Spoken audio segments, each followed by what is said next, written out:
In the race to power a cleaner future, one element has become Europe's new obsession: lithium, the so-called white gold.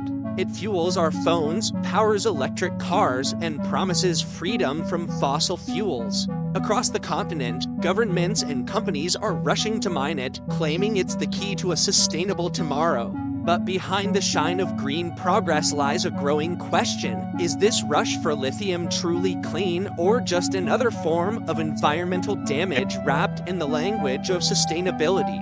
From Portugal's mountains to Germany's geothermal fields, Europe stands at a crossroads, caught between the dream of a greener world and the reality of what it costs to achieve it. Lithium has become one of the most valuable resources of the modern age, often referred to as white gold. It is the key ingredient in rechargeable batteries that power electric vehicles, smartphones, laptops, and renewable energy storage systems. As the world shifts away from fossil fuels and towards cleaner energy sources, demand for lithium has skyrocketed. Europe, determined to achieve carbon neutrality by 2050, has placed lithium at the heart of its green transition. However, this raises an important question: is lithium extraction and production in Europe truly sustainable, or is it creating a new set of environmental and ethical problems under the banner of green progress? Europe's interest in lithium is driven largely by the need for independence from foreign energy and material suppliers. For decades, the continent relied heavily on oil and gas imports, particularly from countries like Russia. The recent geopolitical tensions and energy crises made it clear that depending on external powers for critical resources is risky. The same issue applies to lithium. Currently, most of the world's lithium supply comes from regions like Australia, Chile, Argentina, and China. Europe imports nearly all the lithium it consumes, mainly from these sources. This dependence creates both economic and strategic vulnerabilities, especially as the demand for electric vehicles continues to rise. To secure its energy future, the European Union is investing heavily in developing its own lithium resources. Several countries across Europe have started exploring and developing lithium mining projects. Portugal, for instance, is already one of Europe's leading lithium producers, with significant deposits in its northern regions. Other countries such as Spain, Germany, the Czech Republic, Finland, and Austria have also discovered lithium reserves and are evaluating their potential for extraction. The goal is to create a full domestic supply chain, from mining and refining lithium to manufacturing batteries and recycling them. This would not only reduce dependence on imports but also strengthen Europe's position in the global clean energy market. Supporters of lithium mining in Europe argue that domestic production can be far more sustainable than imports. They claim that European regulations on environmental protection, labor rights, and safety standards are among the strictest in the world. Compared to mining operations in South America's Lithium Triangle, where water scarcity and pollution have caused major social and ecological damage, European projects are designed to minimize environmental impact. For instance, some European lithium projects are based on geothermal or closed-loop systems that aim to extract lithium from underground brines while re-injecting the used water back into the ground. This method could significantly reduce the environmental footprint compared to traditional open-pit mining. One notable example is the project in Germany's Upper Rhine Valley, where companies plan to extract lithium from geothermal waters. This innovative technique uses existing geothermal plants to produce both renewable energy and lithium, potentially achieving near-zero carbon emissions. Similarly, in France, several startups are experimenting with direct lithium extraction technologies that promise to be cleaner and more efficient. If successful, these methods could make Europe a leader in sustainable lithium production and technology. However, despite these promises, not everyone is convinced that lithium mining can ever be truly sustainable. Critics argue that even with advanced technologies and regulations, mining always comes with environmental costs. Extracting lithium, whether from rock or brine, requires significant amounts of energy, water, and chemical processing. The process can lead to soil degradation, habitat destruction, and pollution of nearby water sources. In regions like northern Portugal, local communities have protested against lithium mining projects, fearing damage to agriculture, tourism, and ecosystems. They argue that the promise of green energy should not come at the expense of local livelihoods and natural landscapes. Another issue lies in the scale of demand. The global transition to electric vehicles is driving an unprecedented need for lithium. According to estimates, lithium demand could increase more than tenfold by 2040. Even if Europe manages to mine lithium more responsibly, the overall increase in mining activities worldwide could still lead to significant environmental degradation. As some experts point out, a system based solely on replacing every gasoline car with an electric one still consumes vast resources. Instead, true sustainability might require rethinking transportation models altogether, prioritizing public transit, car sharing, and smaller, less resource-intensive vehicles rather than simply switching engines. Social concerns also accompany the environmental ones. Lithium mining projects often generate conflicts between local populations, governments, and companies. Many rural communities in Europe are skeptical of promises made by corporations about jobs and development. They worry that the economic benefits will flow mostly to multinational companies rather than local residents. Moreover, once a mine is opened, it can permanently alter the character of a region. Noise, dust, and heavy vehicle traffic can disrupt daily life. Even after the mine closes, contaminated sites may take decades to recover fully.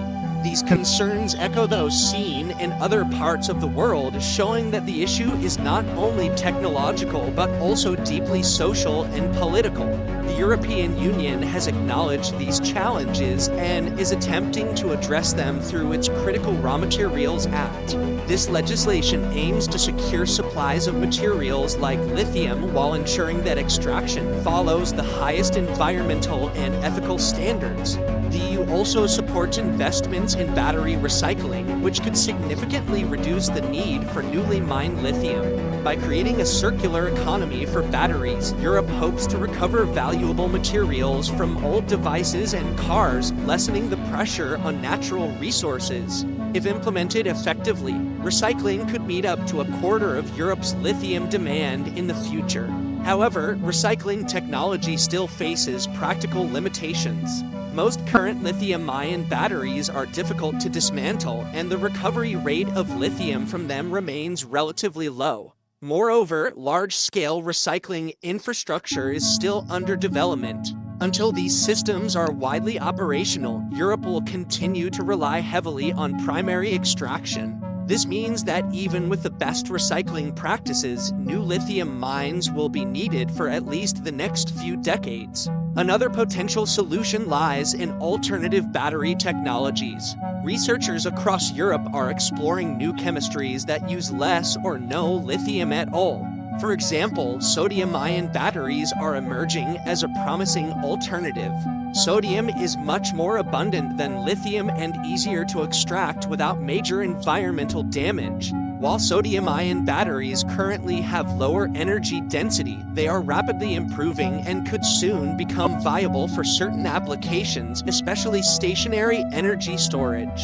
Other researchers are working on solid-state batteries, which could make better use of lithium and last longer, reducing the frequency of replacements. These innovations might eventually ease the pressure on lithium demand. Economic considerations also play a major role in the debate. Establishing lithium mines in Europe is far more expensive than in regions where labor and regulatory costs are lower. This raises the question of competitiveness. Can European lithium compete on the global market while maintaining strict environmental standards? Many analysts argue that while Europe might not be able to match the low costs of South American or Australian producers, it can create value through quality, transparency, and sustainability. Consumers and automakers increasingly prefer ethically sourced materials, and European lithium could appeal to that demand. Additionally, the presence of local lithium supplies could shorten supply chains, reducing transportation emissions and costs. Yet, even with these advantages, it remains uncertain whether European lithium will be enough to meet the continent's growing needs. Current estimates suggest that domestic reserves could cover only a fraction of Europe's projected demand for electric vehicle batteries. This means that, despite efforts to build a local supply chain, Europe will likely continue to depend on imports for the foreseeable future. As such, discussions around lithium sustainability should not only focus on mining within Europe, but also on ensuring that imported lithium is sourced responsibly. This includes enforcing strict due diligence requirements for companies importing raw materials from abroad and promoting fair labor and environmental practices globally. A broader question arises when considering the entire life cycle of lithium. Even if mining becomes cleaner and recycling more efficient, lithium extraction still supports an industrial system based on constant growth and consumption. Some environmental thinkers argue that this system itself is unsustainable. True sustainability, they claim, would involve reducing overall energy use, consuming less, and designing products that last longer instead of constantly being replaced. In that sense, lithium could be seen as a temporary bridge in humanity's transition toward a more balanced and less resource-intensive civilization. At the same time, the urgency of the climate crisis leaves little room for delay. Fossil fuels are rapidly destabilizing the planet's climate, and electrification remains one of the most practical solutions available today. In this context, lithium plays a crucial role. Without it, the production of electric vehicles and renewable energy storage would be severely limited. The challenge, then, is not to abandon lithium, but to manage it wisely to balance short-term necessity with long-term sustainability. That means mining it as responsibly as possible, investing in alternatives, and changing consumption habits to reduce dependence on endless extraction. In the end, Europe's pursuit of lithium stands as both a symbol of hope and a warning. Hope because it represents a genuine attempt to move away from the fossil-fueled past and embrace a cleaner, electrified future. A warning because it reminds us that even the greenest revolutions come with a price. The story of lithium is not just about mining or technology, it's about how far humanity is willing to go to sustain its way of life and whether we can learn to balance progress with preservation. Europe now faces a defining choice: to build a future powered by responsibility, transparency, and respect for nature, or to repeat the same mistakes of unchecked extraction and exploitation under a new, greener banner. The real challenge isn't just producing more lithium, it's producing it wisely, using it efficiently, and reimagining the systems that depend on it. Because if the path to a sustainable future destroys the very planet we're trying to save, then the so-called green revolution will have lost its meaning before it even began.